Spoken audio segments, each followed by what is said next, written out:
All right, we're back with another episode of The Opposite of Cheating, this time with Laura Dumin, who many of you may have heard of. She runs a Facebook group, at least one, I think only one, right, Laura?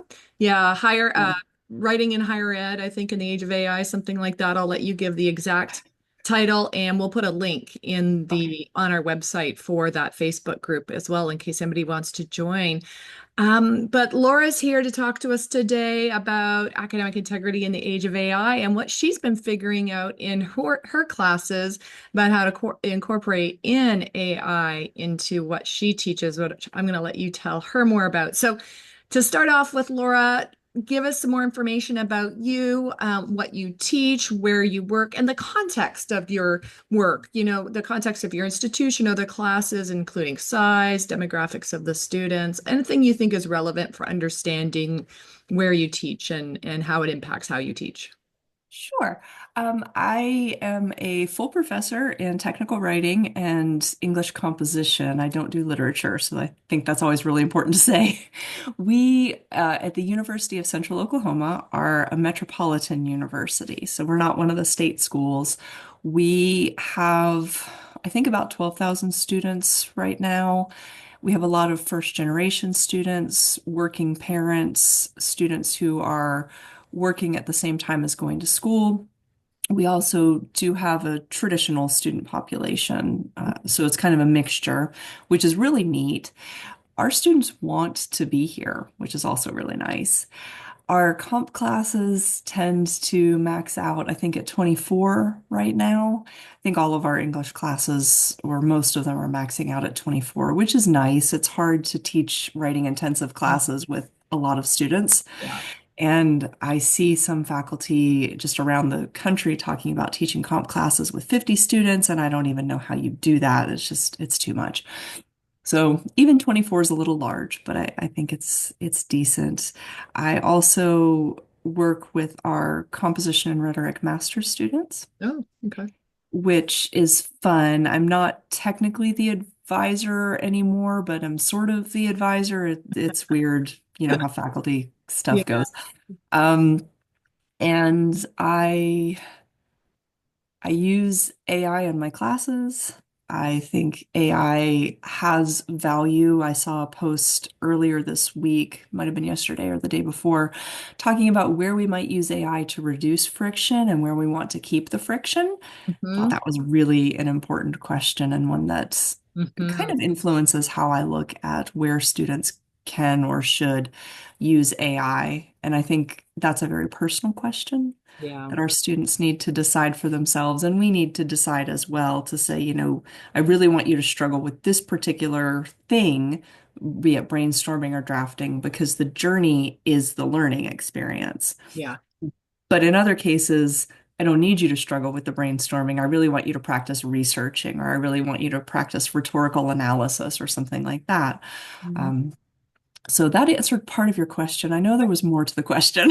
The context was great. Yeah, that was most of the context. And let's just get the right name for the Facebook group too. And like I said, I'll Oh, put it in the links. yes, I had to go look it up. Yeah. It is Higher Ed Discussions of AI Writing and Use. Yes. And how many members are we up to in that group, Laura? Almost 9,500. Wow. Okay. Yeah. So that's if you're on Facebook, that's a really good group. And you teach writing or you use writing in your classes, it's a really good group to join. And we will share that link with everybody. Perfect. Just a Okay. reminder to people who want to join it, answer the questions, or the AI bot will not let you in. Right, right, right. Yeah, we got to keep the bots out of there for Yes. sure. All right. So, what's your first memory, Laura, of encountering this idea or the concept of academic integrity?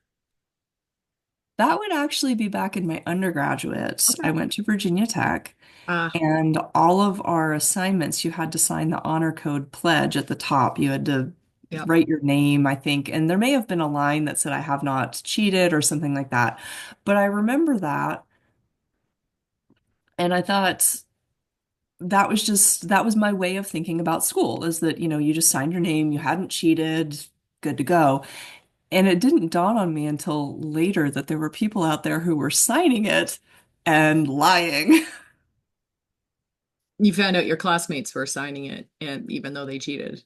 Uh, I would hear people talk about some of the things that they did that sounded maybe a little bit less good, Uh, just getting together to share math answers when we'd been asked to do them separately, or having somebody else write your code for you, things that I think we've always seen with students outsourcing work that either they weren't comfortable with or didn't have time to do for whatever reason.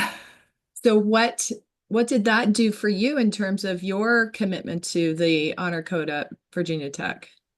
It didn't really change my commitment because if I was there to learn, I was there to learn. And Yeah. if I was there to do the work, I was there to do the work. I always thought it was kind of silly that other people would cheat for something that they'd paid to be there to do. Hmm. But, back in the 90s, college was a little bit different in that, we just all kind of went to college because that's what you did. And it was certainly cheaper. Yes, it was much cheaper. Yeah, yeah. And so did you ever tell a professor about the cheating that you heard about? No, there didn't seem to be much point in it. Yeah, Again, Virginia Tech, very large school. I think there were yeah. about 25,000 students when I was there. And it was just one of those things where you kept your head down, you hung out with the people that you hung out with, and you didn't Yeah. associate with other people, and that was it. Yeah, so I know that I don't remember if back in the 90s, Virginia Tech had a part of their honor code being that students were supposed to, tell. I don't remember. Yeah, and so, but that is one piece of the honor code that has kind of fallen away. So I don't know if you're aware of Stanford changing. They weren't allowed to proctor exams under their honor code, and the Oh, fact he said we have to proctor because part of the honor code is students saying either stopping other students from cheating or telling when other students cheating, and they weren't doing that. So oh, there was a big change, a big controversial change at Stanford around proctoring because of that failure of students to, yeah. yeah. Interesting. Hmm. So that's why I was curious about whether you ever said anything. No. Uh, so now you're a teacher of composition, of writing, and I know from all of your posts on social media that you have incorporated AI into your writing. So since this is a book about the opposite of cheating, how do we teach and learn and assess with integrity in the age of AI? Tell us more about your pedagogy and your choices. I'm particularly interested in back at the beginning, like how did you make the choice to start to incorporate AI in? Like get over that fear, I think that we heard, pretty prominent at the beginning and are still hearing now. And then how have you evolved? Like, have you changed what you do now compared to what you did, 2 or 3 years ago? Yeah, I had that anger moment in December of 2022, like I think many of us did. And then I started the Facebook group either December 22, January 23, somewhere around that. Thought maybe I'd have 50 people in it. One of my prior instructors said something to the effect of, what if we can use this for good? Or what if we can use this to help our students? And it really shifted my thinking out of that anger space. Hmm. And one of the things that I have been doing for probably the last 8 years or so is scholarship of teaching and learning, or SOTL projects, where I go into my classroom and I tweak some learning method. I change how I'm giving feedback, or I do something different, and I do before and after. Usually I just do reflection pieces for my students. I'm not using a lot of quantitative data. But I use reflection pieces to see where students stand before I tweak the thing and then how they feel about it afterwards. And I decided to do that with AI because I thought, well, what if we can use this? Why not? Hmm. At that point in time, we just had ChatGPT, so that was what we were using. And then I think Bard and Bing hopped in that same spring, and I think Claude may have come in the summer after. So at that point, there wasn't a whole lot of choice. There were just a few tools that you could use. And I thought, well, let's try it out. My pedagogy is also very heavily informed by transformative learning, which the University of Central Oklahoma does a lot with. We've got a huge transformative learning center here. And the idea that we use these reflections. So we have students try something out and then they reflect on their learning process. And we look for transformative changes in how they are learning or how they are approaching topics. So bringing all of that together, let me say, okay, I'm going to have my students use these things if they want to. Hmm. I'm going to have them try them out if they want to. And then I'm going to have them reflect on whether or not these tools worked. Hmm. I also have students show me they acknowledge what sentences are written by a large language model in their papers. And you can see some of my assignment sheets on my Creative Commons on my website, which is LDUMIN157.com. And I have not changed much of what I'm doing. I've added a few tweaks and things here and there. But what I'm finding is that my students really aren't cheating with AI because I have them stick an icon on the top of their paper that says either AI assisted or no AI. They indicate in the paper which sentences are generated by a large language model, and then they reflect on how they used AI, if they used AI, if it was helpful to them, if it made their life harder, which programs they used. So instead of being penalizing or punitive about it, it's constant exploration. And it's constantly where I show my students how I've used AI, or we might pull up a new program like when Google's Notebook LM came out. We pulled it up in class and I asked it to build a podcast. And, I went on with my lecture and came back when the podcast was done. And we listened to it and we had that moment of, wow, this is amazing that it built this podcast in about 8 minutes. Hmm. And it sounds like two people talking to each other. So we also reflect in class together if there are AI programs that students have used and they want to share with me. That's gotten to be a little bit less now, but at the beginning, there were a lot of people who were sharing different tools. So we just talk about it and we use it. And my students know that I want them to find spaces where AI makes sense, where it reduces the friction of anxiety. So, for example, going back to brainstorming, some students really struggle with brainstorming to the point where they just won't complete the assignment. Mm. That's Oh, friction that wow. gets in the way. And I Is very want them to, anxious about brainstorming? some students just can't come up with topics. I'm one of those people. I Okay. can't come up with a topic and Yeah. it freaks me out and I just Oh, will okay. walk away and won't do the thing. So, if we can use AI to overcome Mm. that speed bump, students stay enrolled in class. Hmm. If they're struggling with the drafting, that anxiety of the blinking cursor, we can use AI to maybe help them outline or help them, they put in their ideas and it can help give them a structure, an introduction of some kind, whatever. Those are friction points where we're helping keep students in our classes enrolled. We're helping to retain students. If I just say, oh man, I was out really late last night, the paper's due at 10 a.m., I don't want to write it, I'm just going to take it over to my large language model. That's not reducing friction, Okay. that's offloading Yeah. work. Right. So for me, there's a huge difference in the intent behind the usage. Hmm. And again, I see it as an accessibility tool for students who may need a little help here or a little help there so that they can get the work done and still feel good about the work that they're doing. Hmm. I love that framing of it because I can't remember when this article was in the Chronicle of Higher Ed. It had nothing to do with AI per se.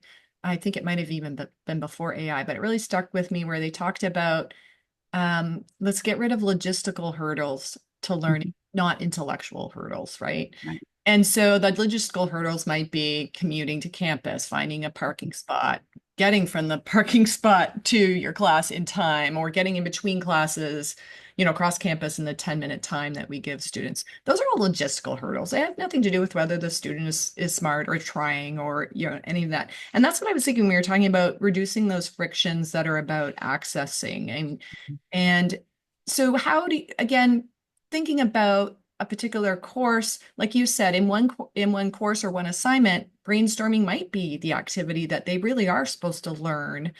Mhm. So how do you decide what is an intellectual friction that, a learning friction you want them to struggle with, and what is simply a logistical or access friction? That I seems think nuanced to me and maybe it sometimes is. difficult to tease out. It is so nuanced. I'll give you an example. The very first paper that my Comp 1 students write it's an autoethnography about who they are as a writer. And Nice. so I ask them to write about 4 to 6 types of writing that they do. Mm. And I ask them to brainstorm on their own and give me a list. And then we come back into class the next day and I fill up the board with all of their ideas. So for me, it's a both and Yeah. space in that case because I want them to think a little bit on their own. And if AI helps them there, that's fine. But then when they see what other people bring in, that also expands their Yeah. mind. A lot of them don't think about social media posts Yeah. or when they post a picture, what they talk about within that picture Mhm. or their Ex- text messages. Yeah. Right. Yeah. Right. They only think about papers that they've written for Hmm. school. Yeah. And part of that discussion, even if they are using AI, we're expanding what they think about as writing and how writing impacts their daily lives. Yeah. So part of that struggle matters there. I don't tend to see brainstorming as being part of the struggle for most of my classes. I'm happy to sit down and talk with students if they are struggling. True. Or I will say, why don't you go to Claude, because Claude's my favorite, Yeah. and Me ask too, it, especially for writing. Yeah. yes, Yeah. yes, and say, I really like dance and art programs. What's a paper I can write about that meets these criteria that fits in with my love of dance and art programs, Mhm. right? That's fine to me because that's helping students nail down what interests them that they want to write about that still meets the criteria for the paper. Yeah, that's awesome. I was thinking also about the accountability piece in like knowing that they're going to have to share out or that you're going to share out for them their list of ideas. We talk about this in the book about how this public accountability, if I know it's not just one person reading my thing and giving me a grade and that's the end of it, I'm much more likely to have intrinsic motivation to do the activity, to do it with integrity because it's going to be showcased. And so that's what I was also thinking I love about your disclosure. So not only, of course, do they reflect on their use of AI, did it work? What did I use? How did I use it? Did it work for me? Maybe how would I use it differently, which is super important for metacognition, right? But that they also disclose not just that icon at the top. And I assume you gave them a definition of what AI assisted means versus what other you, Yes. but sentence by sentence, they tell you. So Mhm. I'm thinking, can you talk about that in terms of also that accountability piece? Yeah. What I find to be really interesting is that a lot of students, and I think a lot of us, struggle with introductions, conclusions, and transition sentences. Hmm. And the AI, whatever large language model they're using, can come in and it can help them with a transition sentence. So they start to learn what it means to have a transition sentence instead of just, I'm talking about pie and now I'm talking about lamps. Like how did you get there? Yeah. Um, so those disclosures and that using the AI in that way, kind of at that granular level, can help them to move through their paper and help them to see how to connect ideas. Hmm. A lot of the rough drafts will come in with heavier AI use. They're allowed to use up to 40% Oh. of generative AI generated sentences in their rough drafts. Hmm.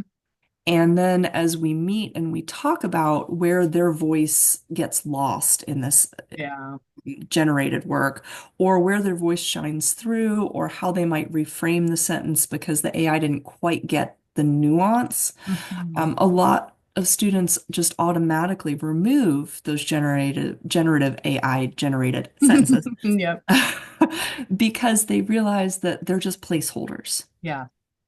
So it gives them space to get all of their ideas down. And then as they think back through that final draft, they put themselves back into the paper. So I get to hear their voices and see their personalities shine through. And the AI was just a placeholder. Yeah. Okay, so that all sounds amazing. And like you said, I think you didn't use this word, but I think you'd agree with me. You have the privilege of only having 24 students in your class.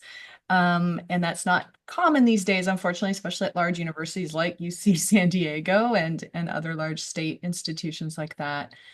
So I want to ask you two questions that I know that group of people is thinking. It's like, well, I have students write in my sociology class and there's 150 or 200 people Mhm. in there.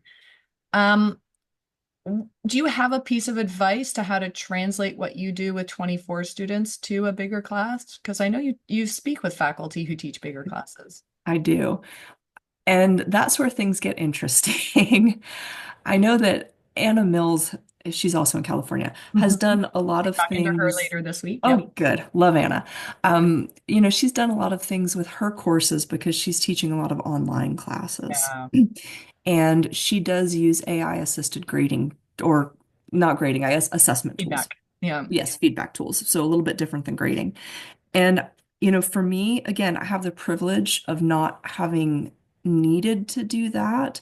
My students have said to me on multiple occasions that if they knew that they were just going to get feedback from AI, they would just have AI write it. Yeah. So that is a concern. I think if you wanted to use something like an AI assisted writing or feedback tool, definitely talk to Anna because she's good at that. But also disclosing that to students and letting them tell you how they feel about it. Mhm. And again, in a 150 person class, that's kind of challenging, right? But letting students talk through it with you and say, yes, you're getting AI assisted feedback, but I've read through it. I've added my own notes to it. You can still sit down and meet with me. I understand your writing. I didn't give you a grade solely based on the AI feedback. Yeah.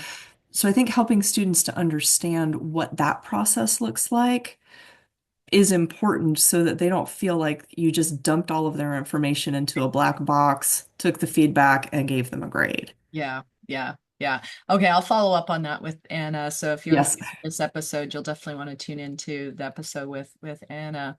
So I know you said that students aren't really cheating in your class with AI, Yeah, but I'm sure you've had to deal with cheating in the past. I have. So what have you learned from having to respond to that? Yeah, that's been interesting.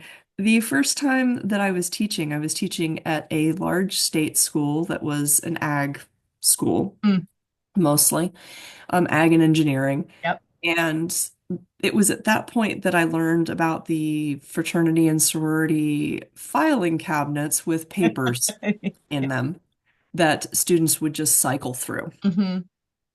And there were some frustrations there. I was not teaching English comp at that time. I was just teaching technical writing. Mm, And one of my colleagues built an assignment that I'm still using. When she built it, it was about a 3 page assignment sheet, and I've now expanded it to about 23 pages. It's like an 8 to 10 week assignment oh wow. where, yeah, we do research and development to come up with an idea to build a game, and then they have to build the game as a team and write all of the documentation and go through usability testing, and then do a marketing spiel at the end with a playable game. Yep. So, anyway, that kind of assignment is really hard to cheat on because you're coming together with a team of people. And even if you bring in an idea that's been used before, you still have to tweak it in some way. Yeah. So, I like to do things like that or having students work with real world clients. Hmm. The Um, accountability piece again. Right. And it's really hard to cheat. I mean, I don't know how you would if you're writing something for a specific client because you Yeah. have to meet their needs and their audience needs. With my first year comp students, again, I've learned to help them privilege their own voices, to help them know that I care about them and what they have to say.